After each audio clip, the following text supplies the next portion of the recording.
I'll get a You're live now. notification. Okay, we You're are live. live. Ladies and gentlemen of Facebook world and YouTube land and the media sphere in general, welcome. This is your weekly dose of Mauls, Balls and all. Joining me are some familiar faces. You know them all from if you're a regular viewer, which I know an awful lot of you are. We have, joining me tonight, we have Matt Boland, we have Dara Weston, and we have Claire Devaney. And as you all know, most weeks, not every week, but most weeks, we have a special guest joining us. And this week is no different. My God, I'm looking at his CV. It is the length of your arm, folks. Heineken Cup medals with Leinster. I think he has three of them, four of them, maybe depending on what article you read. He was ERC European Player of the Year in 2011. He is Pro 12. He has Pro 14 titles. He has played over 126 times for Leinster. He has played 28 times for London Irish. He's played 56 times for Ireland, 2 tours of the British and Irish lines, and he scored that famous try that you can watch on YouTube. Just search Sean O'Brien try for the British and Irish lines. 6 Nations, Grand Slams. Our guest tonight, folks, and we're delighted to have him here. Sean O'Brien, how the hell are you, buddy? Are you well?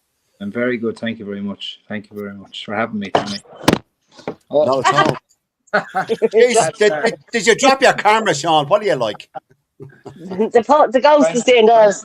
I'm trying to manage a 2-year-old tonight, so as well. Always see. Daddy daycare. Exactly. Come here, Sean. The most important question: did you have your pancakes yesterday? I did. I certainly did. I had a double helping of pancakes at the minute. It's nice when you don't. It's nice when you don't have to mind yourself during the week as much as you used to. So, yeah, lovely. A lot of pancakes yesterday. Did you have the savoury ones, or were they just lemon and sugar? No, I had. What did I go for? I went for a spoon of chocolate spread and some banana. Nice. Oh, nice. Oh, nice. Okay. Now, Sean, our first question to you is from our mutual acquaintance, Ger Brennan from Athy RFC. Yeah. Right, here we go. And Ger has asked me to ask you, ask Sean which he wanted most, a Towns Cup medal or a Heineken Cup medal. In context, yeah, I would have said I always obviously was a big fan of the Towns Cup and what it meant to clubs over the year or years. We wouldn't have had any success in Tullow. In typical Towns Cups years, we were always very competitive, I would have said, over the years, even well before I was on the scene watching. That was an alarm to make sure I was on here. There you go. Good man. One sec. Apologies. Sean, you're reminding me of myself now. I suppose Carlo would have been our neighbouring club who I would have known probably more about them winning Towns Cups and the history behind it all. But no, I wouldn't change. I wouldn't change my Heineken Cup medals for my Towns Cup medal. No chance. But still, all the same, very special to be a part of one. And come back and play with the club and be in that final. But yeah, it was very sweet to do the full circle. I enjoyed that year and a half of playing with Tullow. We had a lot of lads trying to take my head off, but it was definitely a bit different anyway. Right. Okay. Now to go on to, I said to Ger, I'd ask you that question. Can you hear me? Yeah, we can hear you. Yeah, you're grand. Yeah, you're all good. Yeah, you're grand. Can you hear us okay? Yeah, he's almost as good technically as you are, Peter. Yeah, Sean, can you hear us? Okay, yeah. Can you hear me, guys? Yes. Yeah. Because I can't hear you. I can see his That's why we're not talking. No, we can hear you fine. What will I do? Hold on, here we go. 1 second. Oh, he's as technical as you are, Peter Buck. Yeah, he is. There he's going. Yeah. He might go and log back up. Now, there he is again. Can you hear us now? Yeah. I still can't hear Hello? anyone. You can't hear anyone. We're great technical. We are great at technicalities, aren't we? Hold on. Sean, Wait you're for it. probably better off logging out and logging back in. We can't hear you. Oh, yeah. Send him an email, Peter. Send him a Hold on. message and just tell him to log out, log off, and log back on, because that'll probably fix the problem. Yeah. Or Jesus, I feel terrible saying this, Peter, but can you kick him from the show and then you'll have to come back in? Yeah.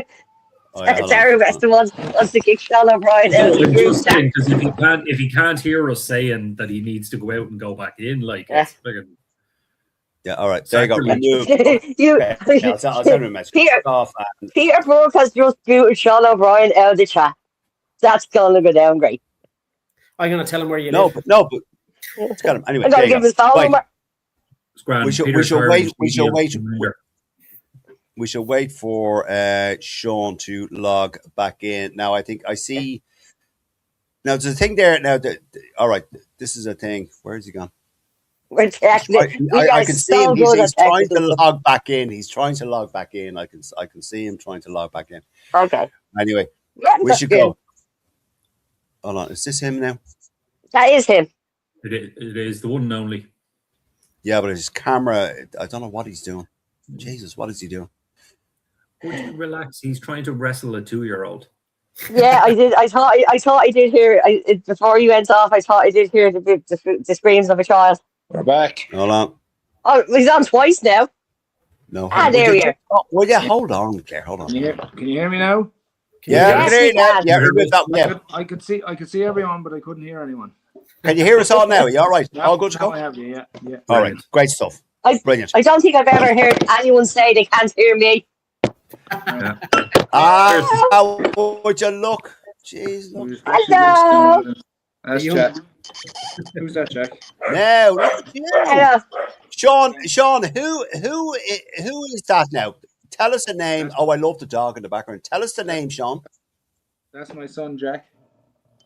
Hello, Hey, Jack. Jack. Oh, Jack. Okay, Jack. Jack is after getting back out of bed now. So That's I see. That's right. mostly what children do. Yeah. yeah.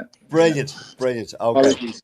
Okay. But no, as I was yeah. saying, I wouldn't trade my Heineken Cup medals for the Towns Cup, although it was pretty special. But it's one of those things where it's nice to do the full circle, and I really enjoyed the last year and a half or 2 years. Oh, very good. Oh, there you go. No. Mammy's Great. back, thank God. Mammy's back. Great to meet. Great to see. Great to see Jack. I love you, really. It's a child. Yeah. Yes, there you go. Now, come here, Sean. To go back to the list that I sent everyone, we have it could be a manufactured issue, it could be a media-driven issue at 10. Now, for the Irish team, which I for the life of me, I don't understand the media and people's obsession with the 10 position in the Irish team, the Leinster team, the Ulster team, the Connacht, whatever it is, this bloody 10 position. Now, we have, Sean, about 17 games left, test matches left. I was listening to Jerry Thornley, great guy, speaking about this, and I completely agree with him. And he said, 17 games left. We need to sort out the 10 issue, but you are not going to play the same 10 in the same player at 10 for those 17 games. You just won't do it. Now, South Africa rotate 2 or 3 10s, 3 10s, I think. England, well, Marcus Smith is probably a 15, but England probably rotate 2, possibly 3 10s as well. France do the same. We rotate 2 and we get fucking hammered by the media for doing this. Sean, is there a justification for rotating the 10s, or will the 10 position, Sean, be decided? Hi, Jack. When the Rugby World Cup comes around, and what do you think about that?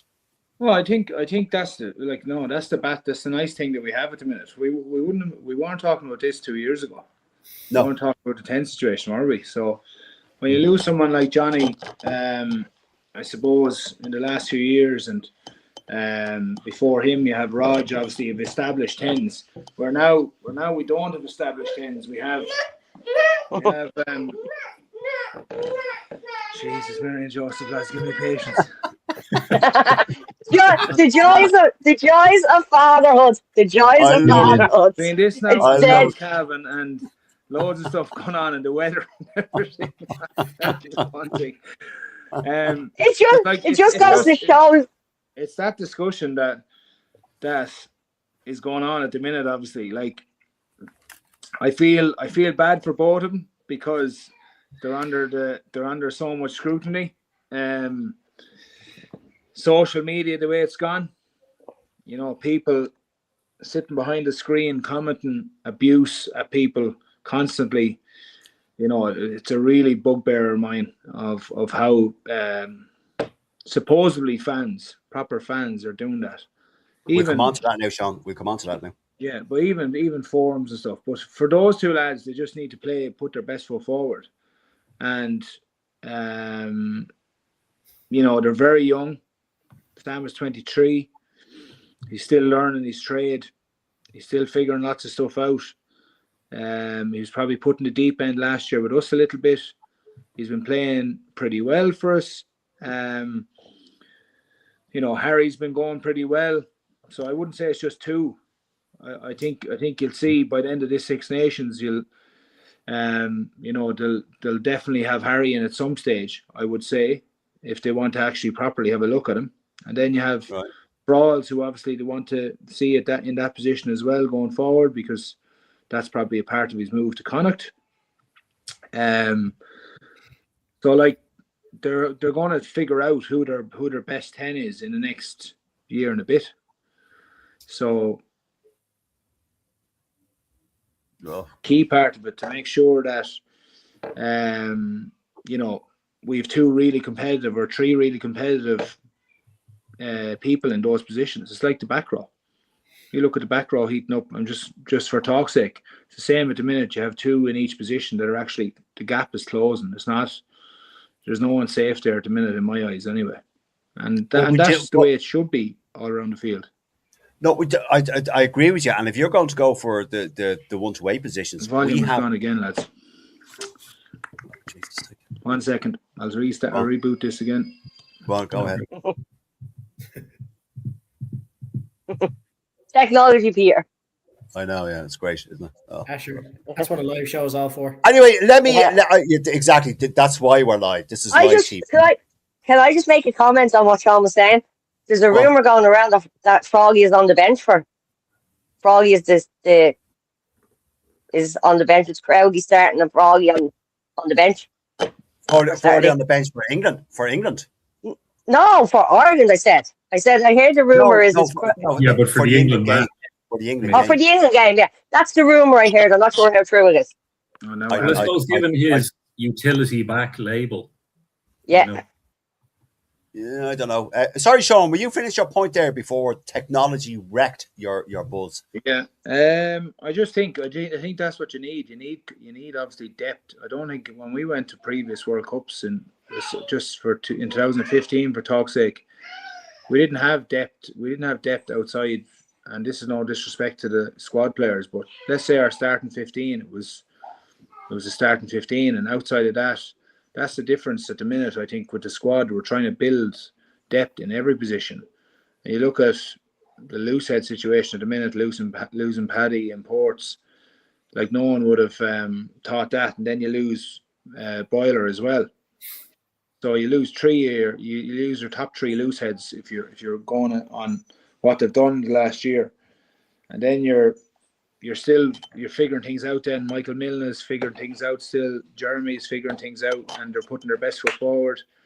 So like there's 5 loosehead props. Tiehead as well. You've Tom O'Toole come back in. Tig is back in. TC is there. You have a little bit of depth there, but then again, there's the gap between the top starters, and the rest is still a good gap in it. But it's up to lads to close that gap and put your best foot forward, really. You know? But how many tight heads do we have, Sean? I mean, we're not blessed with a plethora of tight heads. No, we're not, but that's just the way it goes. Like everyone was talking about we had no tight heads when Mike Ross was leaving. The next minute, bang, there's a clatter of lads coming. So it just goes like they'll come out of woodwork in the next year or two, and there's good lads in academies, and you know, but they just need time to develop. That's what people don't realise. I don't think people have that much patience anymore for players.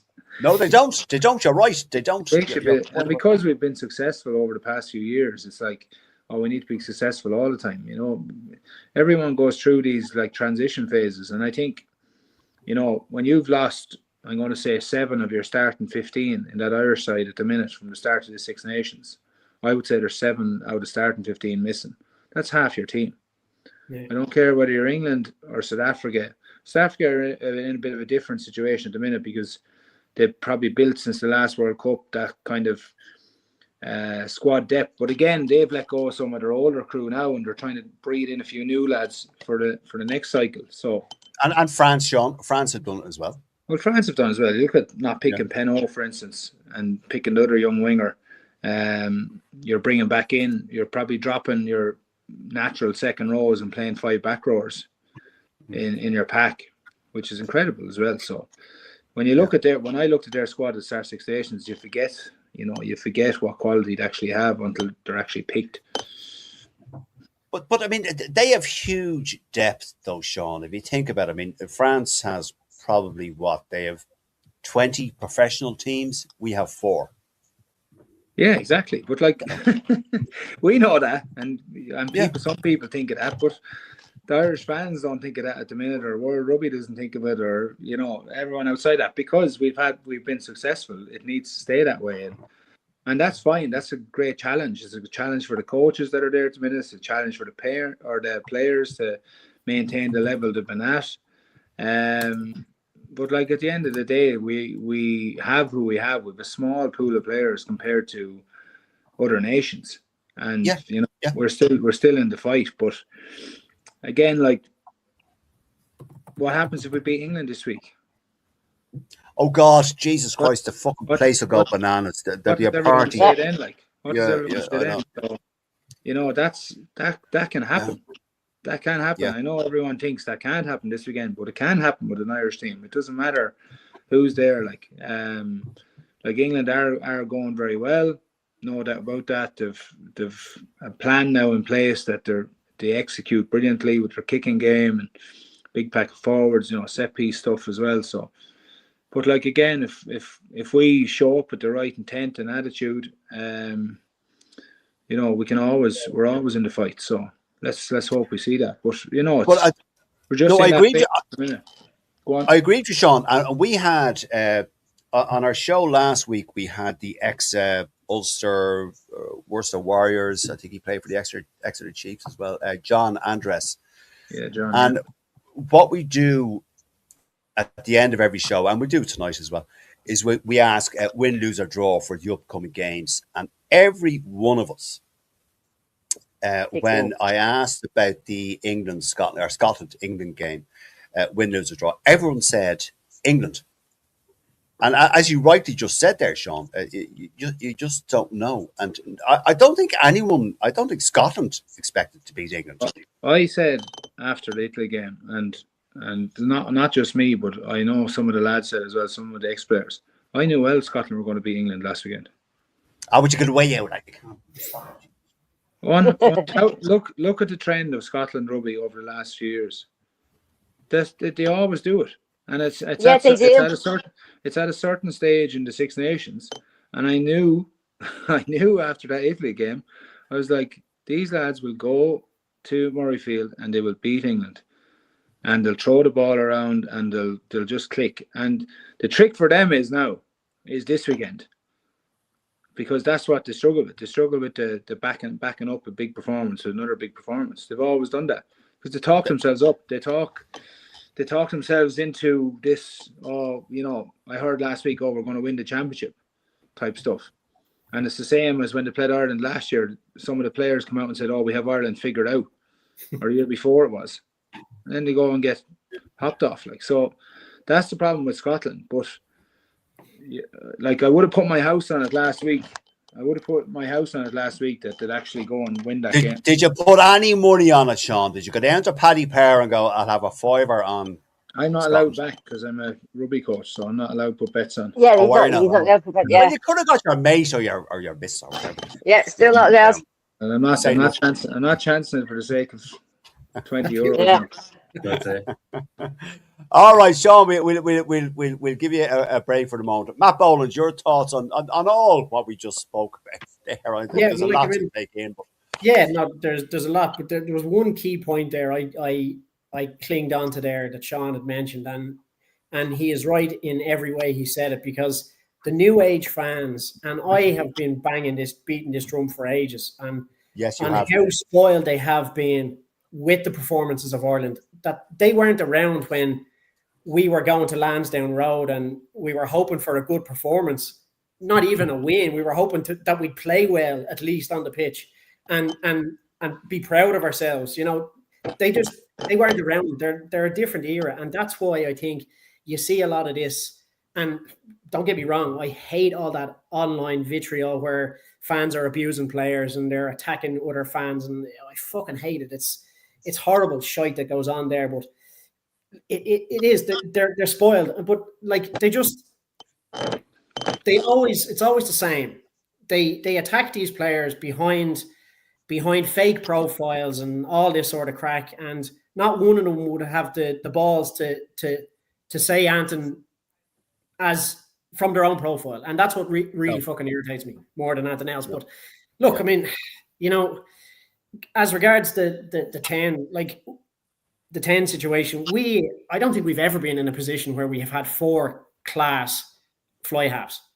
You look at Sam, and he is a fantastic player, and he is 23, as Sean rightly pointed out. He's literally only starting his career, and he's got so long to go. You've got Jack, who's a couple of years older than him, doing a great job. Now we have Peter Frawley, who can jump in there. We've never been in this situation before, and like that, as I don't know whether Dara was said it, like France rotate their players and they don't get slammed online. I don't know what it is. I don't know why all these lads go on to social media and keyboard warriors or whatever and berate these young lads when they're out just trying to play the best that they can play, to get better, to get experience and play for their country. It drives me bananas. But well, you said, Matt, and you have consistently said, Matt, that a lot of these people, and Sean, and this is a very good point. I've played the game. Matt has played the game. Dara has played the game. Claire has played the game. Claire's still playing the game. Claire's still playing the game. But a lot of these players, Sean, and this is our thinking. See, we are from a fan's point of view. We're not at your level or played at your level, far from it. But the whole idea is that an awful lot of people commenting and criticizing players just don't understand the game, and they probably never held a rugby ball in their life. And Matt, you've often said that, and I totally agree with you. So I just wanted to make that point to clarify what you were saying. We've all played. We know we've all played. I played for St. Mary's for 10 odd years, and when I was playing down in the J4, J5 league, Johnny was playing in the AIL. Do you know what I mean?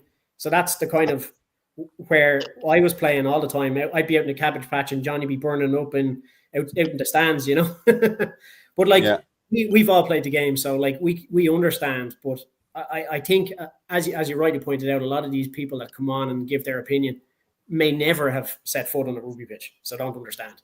Yeah. The other interesting thing on what Matt said there, Peter, is if you look at the fortunes, I'm convinced that there's been an awful lot of bandwagon jumpers from Irish soccer to Irish rugby. Yes. Because when Irish soccer wasn't doing great, Irish rugby was on the ascendance and we were doing brilliant. So they just, we'll go and watch one team in Lansdowne instead of the other team. And they just switched over. you know, and then they became self-appointed experts. And then they found out when they got to Aviva that they actually bring the drink to their seats going in a rugby game, whereas they're not allowed in the football game. Exactly. Yeah. But Dara, your thoughts on all this? What I've asked Sean and Matt about the 10 issue. There's a lot in there to unpack. I mean, look, it's a good problem to have that you've too many 10s.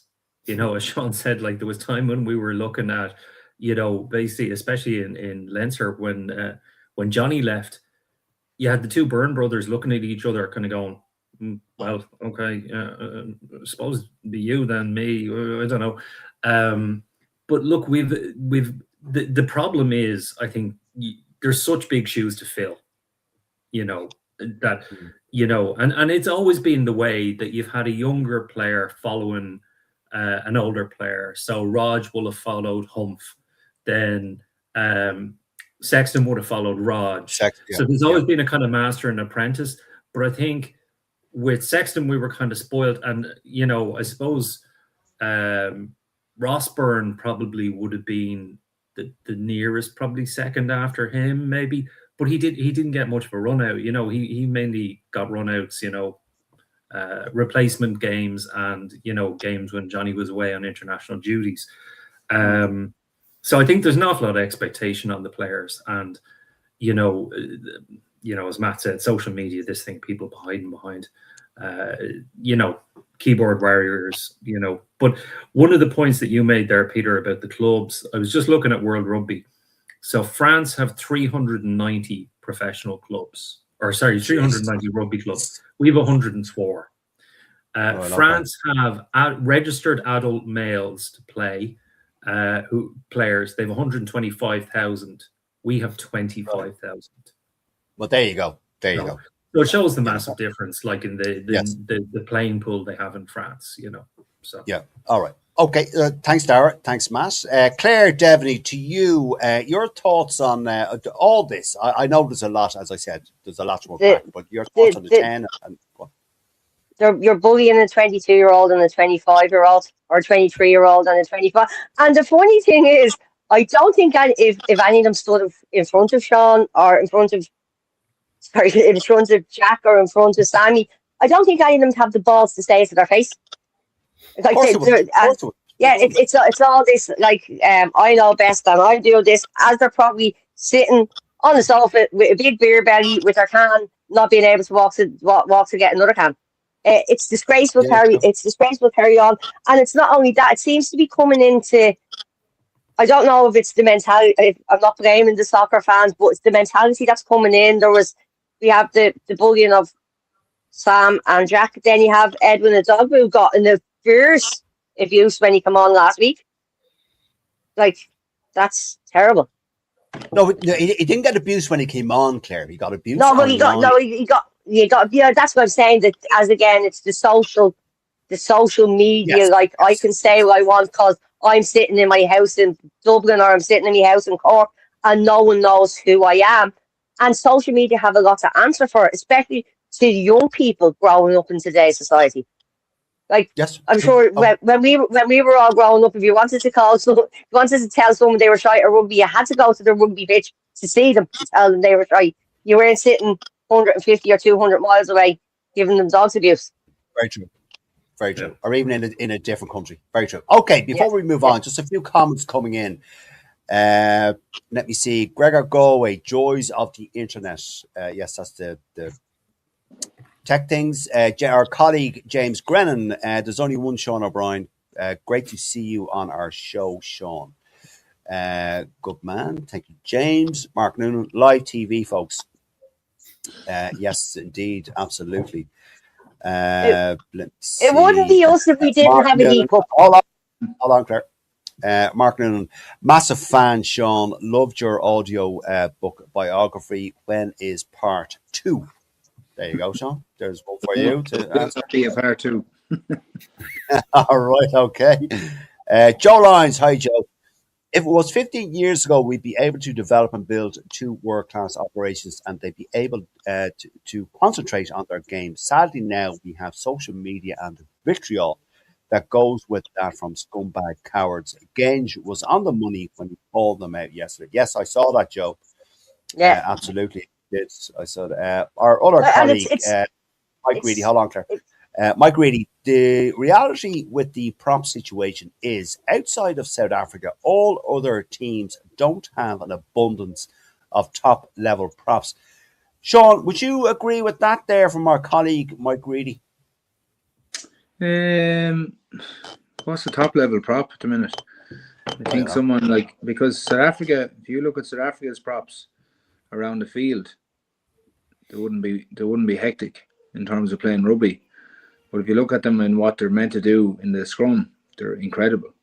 So someone like, I think Razzie said it actually 2 weeks ago about Wilco Lowe. If the game turned into a free flowing game and we didn't have, set pieces and scrums anymore, he'd be null and void basically. But yet he's one of the best. He's one of the best scrummaging props in the world at the minute. So, I think England have lots of them coming. I think they have some very good young props. I think we have a few good young props, but they're young, they're young. They're just in sub academies and academies. And props always take a bit longer to develop. Obviously, tricks of the trade and the dark arts in the front row.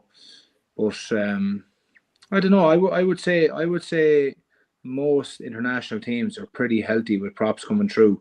It's just a little bit slower. They're not that flash. Obviously, they don't come on the scene like a centre or a back row or 10 do, and you know what I mean. They're not seen on the ball that much, and they just take that a bit longer. So there's a little bit of that. But I would say, in general, in my opinion, I think everyone would have props coming of some description. Whether to turn into class operators is yet to be seen, because it's I'd hate to be a prop, to be honest with you. Just the slog of it all, and the way you have to figure things out, obviously, and you're at that coal face as well. So it's hard when you're 20, 21 years of age, and people see it then when you're 26 and you're 26, 27, and you're only, getting your accolades then. But there's a lot to figure out in the front row, in my opinion, anyway. No, I totally agree with you. And we had Reggie Corrigan on here, Sean, and he basically said, look, no player starts out and says, I want to be a prop. They're born into it. And props really come into their own, he said, and this is his words, in their late 20s, early 30s. Would you agree with that? I would. You look at, just to go back to Rossi again, you look at Rossi coming through the club system, obviously went to Quins, came back to Ireland when he was 29, was he? 28 or 29, I think. And, then his career took off from there. But before that, he was just, this ordinary prop in the Premiership. But he wasn't of international standards. So it took him a long time to figure everything out. And some lads are like that. I'm not saying everyone is like that, but it's definitely, there's a little bit of figuring out to do and a little bit of maturing to do, and physical development as well. There's a lot bigger men now coming through, and there's a lot bigger packs coming through now, so you have to be physically ready as well. So, but that's the trick for those younger guys, to develop at whatever pace they can, but still be there in 10 years. It's all I would always think of it as, you can throw in a young fella into I suppose a tough environment against experienced lads, but we don't want them just for a year or two and then they're gone. We want them for the next 10, 15 years to be professional rugby players. So, you have to have a little bit of patience as well with everyone. Yeah, true. Okay. Actually, that reminds me, you played flanker and number 8, Sean. Did you have a preferred position? I didn't actually have a preferred. Did I have a preferred position? Where did I play my best rugby? I probably played my. I thought you were great at flanker. Yeah, I probably played some of my best rugby at 7, but earlier on in my career, I probably played some of my best rugby at 8. But then, when Czechs came in and then Joe came on the scene, I was moved around a lot. So I was happy with actually just fitting in wherever I was needed, whether it be 6, 7, or 8. I always found at 6, you could get better shots on people and be more of a defensive leader. And as you did. And 8 probably more of a prominent carrier around the field, and And then at 7, I was just, you're involved in a lot more breakdowns, obviously, first arrivals and figuring defensive systems out and seeing what pictures are presented to you off set piece stuff. So more of an organizer, I would say, at 7, and trying to slow up ball a lot. But they're all different roles. But I feel that every back rower nowadays, with the athleticism they should be able to cover definitely 2, if not 3 positions. But is it a case, Sean? I don't know. Hence my question: is it a case that if a coach of, here's Jack. Is Jack coming back in? No, he's Jack's not. Jack should be asleep at about 7:45 every night, but I don't know what's going on with him tonight. Well, so should we all. But come here. What I was going to ask you, Sean, is there ever a case when, I can't really imagine it happening, but I'll ask you the question anyway, that a coach says to you, now I'll just use you as an example. Do you have to say goodbye to Jack or goodbye to Jack? Jack, bring your toys down to the room. Good man. Bring your toys down to the room. Bring your truck with you. Good man, Jack. Jack's losing his head tonight. Not at all. I don't. It's all that sugar from the pancakes last night still in the system. There's always something. Parenthood's the gift that keeps on giving. Just when you think you have it supposed. Sorry, Matt. You can relate, Matt. You can relate to Sean. Oh yeah, my kids flying all over the place. Just while you were talking about your favorite position, flanker, or I always thought you were a better flanker, but just reminded me, it just popped into my head, that unbelievable clear out you had one year against France, where the ruck was formed with 3 French lads, and you cleared all 3 of them out. Yeah, brilliant.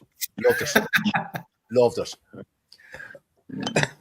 One of the best clear outs I've ever seen. Oh, brilliant. The French were always a favourite of mine to play against, because I didn't like them that much, but Love it. Well, come here, Sean. What I was going to ask you was, does it ever happen that if a coach says to you, right, Sean, you're playing open side this weekend, and then the following weekend you're playing 8, does it ever happen that a player goes, well, actually, I tell you what, I play better at open side, blind side, or 8? Does a player ever get to choose his or her position on the park, or is it all the coach says? All right, okay, fair. Well, you would think that the coach would have a fair grasp on if he's able to play. But as a player, you should as well, though. Is it no? Yeah, of course you would. But like, if you started the game at number 8 one week and you've had a howler, you're not going to. The coach isn't going to say to you the following week, listen, you're going to start at 8 this week, and next week I'm playing you back at 7. Like, unless they're injury stricken, like, you just play them in their strongest position. But you always have that other position there as a trump card. So like that would have happened to me. Joe would have said, "Oh, you're like," he would have obviously teed me up a little bit and said, "You're at 7 this week, but next week I'm going to give Jamie a rest, so you'll start at 8, and then one of the younger lads will come into 7." So that's the way that would have worked. But he knew I was comfortable at that stage of playing all 3. But not everyone is that. But the coaches would have a good grasp on that in terms of who fits in where. Yeah. All right. Okay. Thanks, Sean. Just a comment here from one of our regular viewers, Bevan. It's kind of a long one. The fans and media need to realise that the Six Nations this year isn't the last competition before the World Cup. We have another 2 tournaments until then, and one runs from summer to autumn. It's good to have depth at 10 because we don't want to be left at the World Cup with 2 of them and one getting injured, having to fly someone over to Australia at late notice, who would then need to train up to the Ireland level. In the long run, more 10s are better. Yeah, I think, good point, Bev. Thanks for that. Now, this particular comment on YouTube, I don't know what your name is. Exactly, Dara. It's the soccerization of the Johnny-come-lately rugby fans. Here's our pal, Sean. Ger Brennan. How are you, Ger? How many of these keyboard warriors have coached kids marked a pitch, swept a dressing room, or sold a lotto ticket for the club? That's a very good point, Jer. Yes, I Or suspect none. done paperwork for your kids' club. There you go. Our colleague Filling James in all the Grennan. forms, yeah. Hi, James. Hope you're well. Oh, James Grennan's daughter, by the way, Sean. Oh, yes. Maeve is Yeah. playing for the Connacht under 16. Sorry, James, correct me. Under 16s team against Munster. A Well, great player by all accounts. James Grennan, in terms of new fans being spoiled, as Mac said on the Tommy Tiernan show, he's played 30 times for Ireland and has won 26 games out of that. I'm old enough to remember Kieran Fitzgerald's "Where's Your Fucking Pride?" I was able to lip read that live. I'm an Irish rugby fan, no matter what. Pan Ireland. All right. Okay. Anything there, Sean, you would agree or disagree with? Dave Sheedy, sorry, he's asking a question. Does he think he would be a better off at 8th and 7th? Yeah. We've covered that one. Mike Sheedy talking about the online warriors. Muppets, hi Mike, by the way. Muppets scumbags are not real rugby fans. Fact. Real rugby fans respect players. Also, other teams go for games with other fans. We have drinks together after the game. That's what it's all about. Yeah, totally agree with you, Mike. Yeah, absolutely. Luke Conway. Hold on, Claire. Luke Conway. Luke has been dying to ask you this question, Sean. Hi, Luke. Here we go. Hi, everyone. Sean, who was the hardest player you've played against? There you go. The hardest player. The hardest player to play against, McCaw probably was the hardest player to play against, but him and a fella called Jacques Berger, who used to play with Saracens. And yeah, he was hard, as in hard like a concrete wall, where McCaw was hard as in he just never went away. So yeah, they would be. He was always borderline illegal as well. Yeah, well, he was clever enough to get away with it, so that's why he's the best, one of the best to ever do it. But he, he was very, very tough. Yeah, very tough. Okay. Mike Reedy, sorry folks, just a load of comments here. Pascal Pape was the benefactor of a good hit in the 2015 World Cup, fully deserved, by the way. He finished Paul O'Connell's career in the same game, also injured Peter O'Mahony. Bit of a scamp.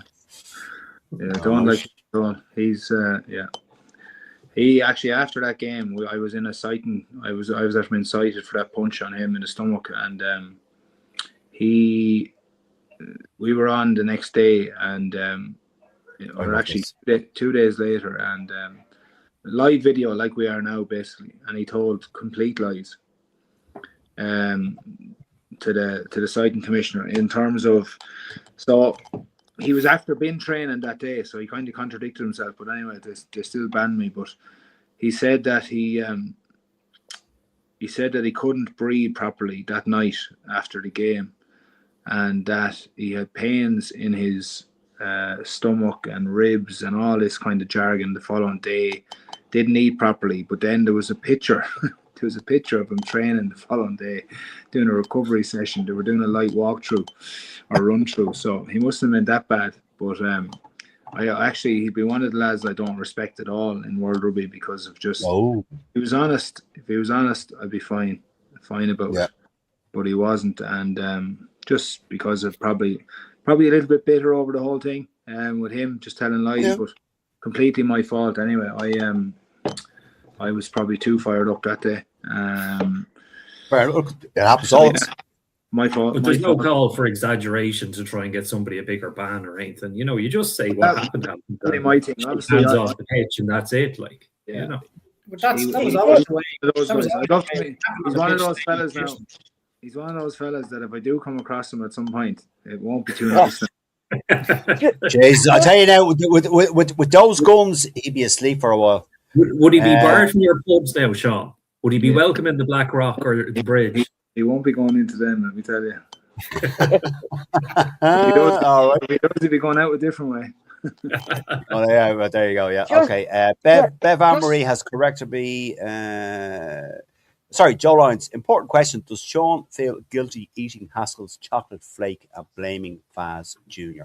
No, I don't know didn't what that's feel. I about. didn't. That was on the lines. His missus, actual missus at the time, was sending him care packages, but I used to swipe all the chocolates and anything that was edible out of care package because we were rooming together. So no, I Love don't. it. I don't feel one bit bad or guilty about it. Good man. Bevan has corrected me about Maeve Grennan. Under 18s, Maeve Grennan is playing for on the Connacht team against Munster tomorrow. I think I'm not quite sure. Okay, Luke Conway again. What was the one thing Sean took from playing to coaching? Oh, that's a good question, Luke. His guns. Yeah. No, this is a good question. Anything? I would say the understanding of that everyone's very different. So there's different ways of coaching different people. Knowing the personalities is a big one for me in terms of if I think I need to give someone a kick in the arse, they'll get it. I think if they need an arm around them, they'll obviously get that as well. If I think so someone needs to be called out in front of their peers to make them get the picture, that's fine too. But just having those little conversations and knowing the different individuals and what the best reaction you'll get out of them is, and how do you develop them as people and as players. So I would have had a little bit of that over my career that I would have took with me, because I always remembered those bits. Right. I remember being called out in front of the squad over, let's say, discipline on the field. It could be discipline on the field. I remember lads coming and putting their arm around me and saying, listen, you're probably doing too much for other people, or you know what I mean, you're going down home too often. Like, it's not good for you. It's not good for your body. But so there's little bits and pieces, and I appreciated all those little bits when I was playing. So it's something I probably try to manage and try to bring with me when I'm coaching, because like certain lads. But Sean, you weren't known really as a dirty player. Put it that way. I'll put that tag on it, right? I wasn't a dirty player, no. No, you were a bloody tough player, and that's what I loved about you, and that's what Leinster fans and Ireland fans loved about you. That you bloody hit the opposition hard, and you know. But sorry, I thought I had a question. Discipline. I mean discipline now is in like giving away stupid penalties. That yeah. type of stuff. So just come here. The ones that are avoidable. Okay, so now I appreciate this. If you don't want to answer, there has been a lot of comments online. Now we are all in. We run a group called Irish Rugby, a Facebook fan group called Irish Rugby Banter. There is over 14,500 members. Yeah. And every time there's an Ireland game, a Leinster game, a Munster game, Connacht, Ulster, whatever it is, we put up a match thread. And the comments just go bananas. Particularly Ireland, England, we can't wait for this weekend. We're moderating all the comments on this. I'm muting that this weekend.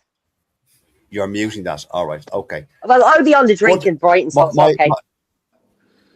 Yeah, you'll be away. Okay. But Sean, the question I was coming back to before I shot off on that tangent, that you're talking about not dirty players, but penalty machines, maybe. Do you think, has been said, that James Ryan is falling into a penalty machine? Sometimes it's kind of, and Joe McCarthy the same. Sometimes it's kind of, lads, will you calm your fucking tits and stop giving away stupid penalties? What would you say, Sean? There's no doubt that they've given away some silly ones, yeah, but they're not penalty machines. A penalty machine is someone who gives away 7 or 8 in a game like themselves. They're probably giving away 2 or 3. They're probably giving away 1 or 2 stupid ones. But like most of the good players will give away a penalty at some point in a game, you know, because they're pushing boundaries. It's not Dylan Hartley-esque. No, it's not like you're not. Yeah, but you're not getting put off. You're just giving away a penalty. Like if you're getting yellow cards or red cards or that type of thing, it's completely different. So no, I wouldn't say they're penalty machines. Have they given away some silly ones? Yes, but we've all done that. And that's just heat of the moment stuff. Sometimes it's you know, having a little dig. Sometimes when you shouldn't be. Yeah. So you know they're experienced enough to know what's right and wrong. You know. Okay. What did you think of Craig Casey's yellow card? I thought it was harsh. Yeah, I think it's absolutely ridiculous. That's a Yeah. ridiculous. Yeah, I agree. Totally And I agree. don't know what. I've seen him in Tempest now. He's obviously flagged a few things, but I just don't like the wording from the referee either. I don't like the wording from Holly afterwards, because she said high degree of danger, all this kind of stuff. It's not high degree of danger. He's on the way backwards. The attacker has initiated the contact. He's not trying to shoulder in or went with any kind of force forward. So where's the high degree of danger? The high degree of danger is standing where he stood, upright to himself. He's nearly dangerous to himself if he stays like that. Yeah. And like that's why his nose is broken. So I just don't get that the referees like go through that whole rigmarole and then say something like that. It just makes it look so silly afterwards, because you can be damn sure when they reviewed that's not a high degree of danger, and they would probably they would publicly want to say it, but behind closed doors, if it was asked by management and the report come back, they will probably say, yeah, well, it's not a high degree of danger. So totally that's agree. what I don't get some of those decisions at the minute, and that's part of my job in Leinster, is to make sure that we're not getting yellow and red cards for high shots, and like that's contact skills is my area. So like some of the wording for me would bug me. Right. Okay. Go on, Claire. Go on. You're trying to get in there. Go on. I just want to ask a question, right? Yeah, just what's your thoughts on Henry Pollock as a 21-year-old coming through with the way he's behaving or the way he's acting and his playmaking, considering you played the same positions? Yeah, he's definitely a special talent, isn't he? With the ball, you have to hand it to him. And he's backed up a lot of his performances. So, while he's a bit of a showboater and stuff, he's not going to be everyone's cup of tea, but he's certainly performing to a really good level at international level as well, and he's having an impact on big games. So he's a big moment. He's having big moments, I should say, in big games, which is always a sign of a really good player. So when teams figure him out a little bit, I wonder how he'll get on physically, because he's not big or powerful. He's just fast and skillful. Yeah. And time will tell. So another year or two down the track for him, what way will he be? It'll be interesting to see, can he keep performing at the levels he's been performing at. But no doubt with very special talent and X factor. Like there's not too many other back rowers, bar Ardy Sevilla in the rest of the world, that are able to move like he is and has the skill sets of using his feet and even the kicking game, chips, all those little tricks that he has. So yeah, he's exciting. He's exciting to watch. Is that natural, Sean, or is that trained into a player? That's natural for him. That's his game. You can just see the way he flows around the place. He's not obviously he'll practice some of his skills, his handling and stuff, but I just think he's a footballer. He just loves having a little crack. He's like Osborne, a fullback for Ireland and Leinster. I think Osborne is a footballer. I think Osborne is a class act. I really do. I think Keenan will have some competition there at that position, and I really hope Osborne is picked for Saturday's game. I like Osborne a lot. I think he's great. Matt, before we come on, we've kind of gone through inadvertently. We've gone through the whole list. But what I want to ask you, Matt, is as I asked Sean, the Casey hit. Was that a fundamental just mistake by the officials that it was a yellow card? As Sean said, as I agree with Sean, it was never a yellow, a penalty at most. Yeah, look, I mean, I think anybody watching that would see, as a smaller fella, when you have a big lad coming running at you like that, you're never going to stand up and tackle them because you're going to get your head taken off. So in that respect, he was completely passive in that tackle and he was actually retreating. So like how anybody could say there was a high degree of danger in that is, as Sean rightly pointed out, only to himself, not to anybody else, because he clearly put his body on the line to make the tackle and ended up with a fucking broken nose and off for 10 minutes. But like he was passive and he was going backwards. So I don't know how it even came about that they said it was a high degree of danger. Penalty only, by the letter of the law, penalty only. All right, okay. Dara Weston, would you agree with what? Hold on, Claire. Dara Weston, would you agree with what Matt and Sean have said about that particular incident? I would. I think the two lads have summed it up. Just because of time, if I can just mention that this Friday, friend of the show who's been on a good few times now and been on one of our live shows, Shane Byrne, is captain in the Irish Legends at the Quins ground, which is just 5 minutes away. It's literally across the road from Twickenham. Friday at 7:30, Ireland Legends versus English Legends, and all the money raised on the night is going to the Lewis Moody Family Trust. So great call. Brilliant. And tickets are available on the Quins website. And I think Shane said you can pay at the gate as well. Pay at the gate, yeah. Yeah, pay at the gate, yeah. All right, go on. Dara, your thoughts on the Casey yellow card? Ridiculous. I know. Sean and Dara. I think the lads basically summed it up. Yeah, I think it was a harsh decision, but I suppose look, referees are kind of human as well, so it's all right. Yeah. Okay, fair enough. Claire, you were getting in there once or twice there. Go on. Yeah, I think she misspoke when she said it was staying a yellow card, because she said I think she meant to say it was not a high degree of danger, because if it had been a high degree of danger, there would have been an option to upgrade it. I actually think she misspoke when she said it was a high degree of danger. I think she missed a word in the sentence. But the yellow card in the first place, it wasn't a yellow. It was no way a yellow card. Okay. But then I'm not a ref, so again, I'm not out there for the 80 minutes doing it. Yeah. Okay, Bevan says Holly is amazing, usually, but it was a baffling call. All right, fair enough. Okay, right, gentlemen and ladies, we shall end our show on this. We do the win, lose, or draw. We are fast coming up to the hour mark. Sean O'Brien, I will keep you for the last voice on the show. What we do is who's winning, who's losing, who's drawing, with the games coming up this weekend. Matt, I'll start with you, obviously, because the way I'm looking at the screen, you are the first there in line. England entertaining Ireland, Matt. Who's winning, who's losing, who's drawing? I'm going with Ireland, obviously.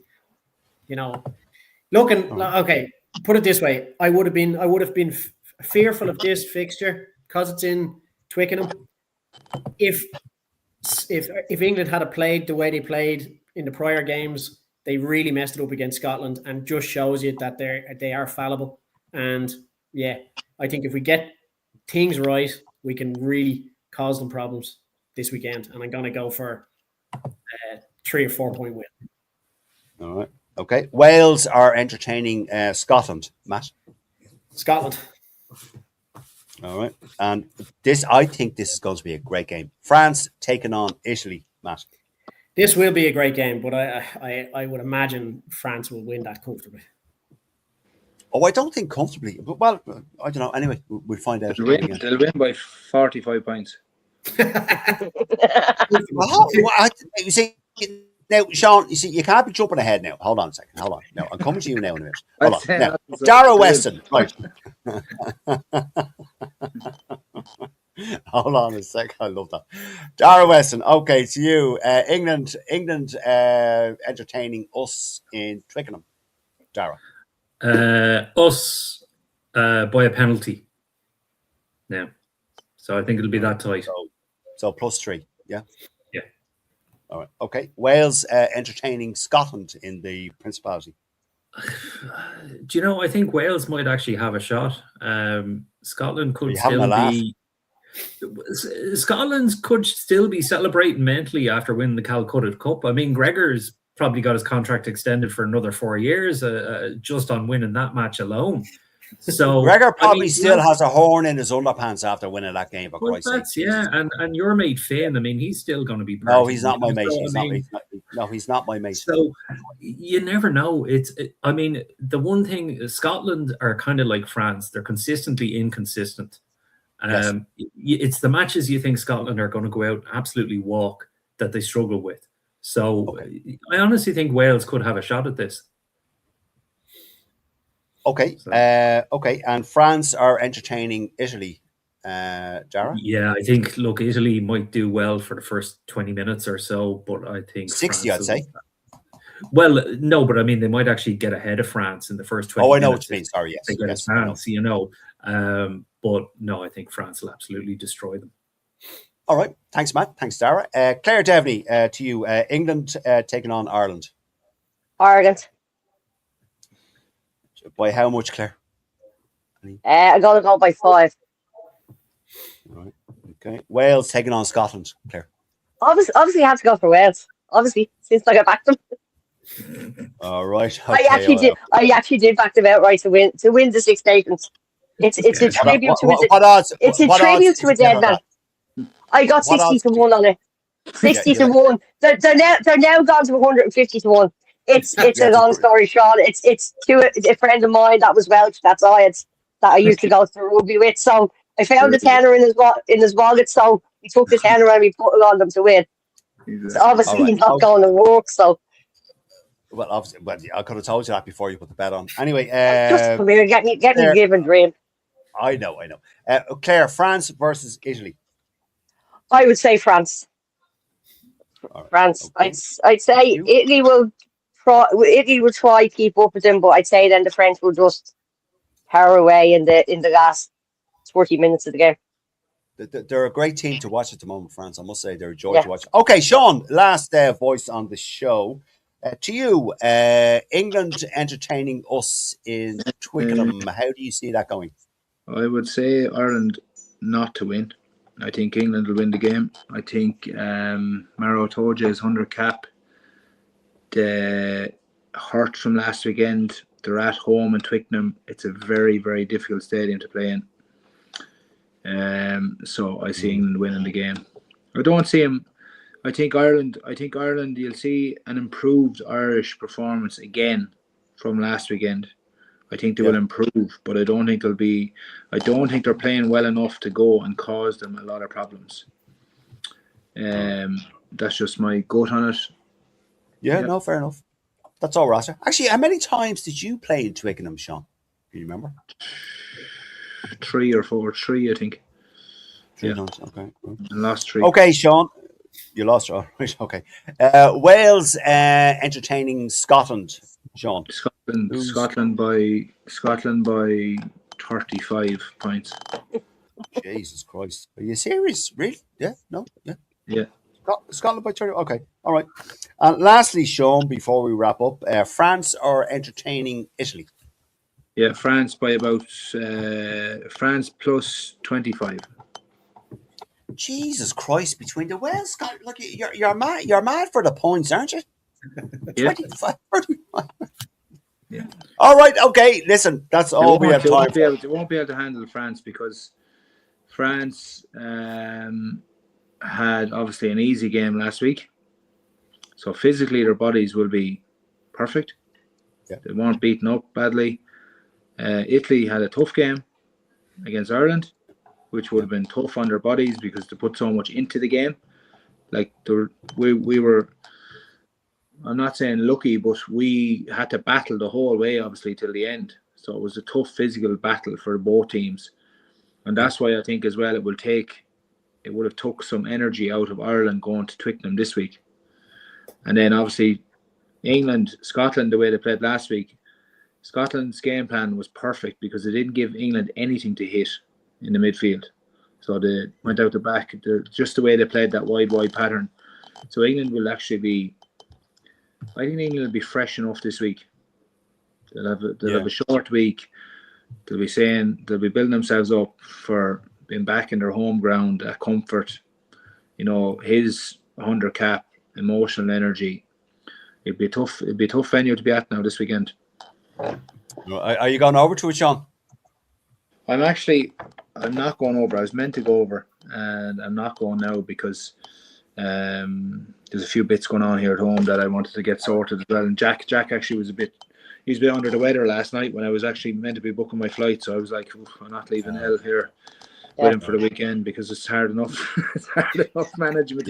He's in nearly the terrible 2 stages. So that's understandable, completely understandable, Sean. Absolutely. Okay, that is all we have playing this weekend, Sean. What's that? Are Tullow playing this weekend? Tullow are playing Wexford on Saturday in I'm going to say it's not we're in the bottom 3.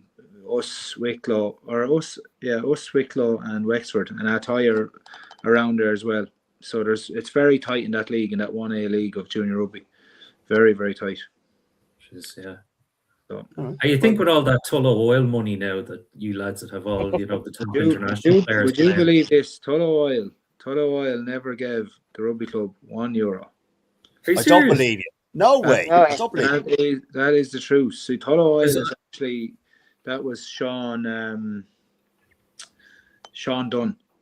Wasn't it Sean Dunn? I think, Sean Dunn. No, he's never, ever, as far as I'm aware now, I've been director of rugby there for a good few years, and no, he's never given sponsorship. I think there was chat about 10 years ago. Now, I could be wrong, and if I'm wrong, I apologise, but I'm nearly certain. That, no, there was nothing ever, no. Well, it was Aidan Heavey, wasn't it? Was in it because I think he started. If you know him, tell him to give me a shout because we're always. No, a mate of mine actually worked in Africa and South America for Tullow Oil. He used to work for many oil companies, but he worked a few times for Tullow Oil. So, no. Any chance we could wrap this up now because we all have stuff to do now. We have on time. Yeah, okay, folks. Our our collective thanks to you for watching and your comments. There was a lot of them that came in there. I obviously we didn't get to all of them. Peter, there's a nice comment that sums it up well from Mark Noonan there. You should have a look at that. Throw that up on screen. It's the second last comment there. Oh yeah, great show. You've a great rugby mind, Sean. No wonder you make a great coach. Wow. Thanks, Mark. There you go. Thank you, Sean. Mark speaks the truth. There you go. Yeah. All right, listen, folks. As I said, thank you all for watching. Thank you all for your comments. And thank you to my colleagues, Matt Boland, Dara Weston, Claire Devley, and to our special guest for his time and his opinions and his information and his knowledge of the game. Sean O'Brien, you're an absolute gentleman. It's been a pleasure chatting with you. Thank you very much. And best of luck for the upcoming games. I'll be at one or two of them. And listen, cheers. Good luck. Thanks, guys. Thank you, Sean. Thank you. Thanks all. Thanks, Sean. Cheers.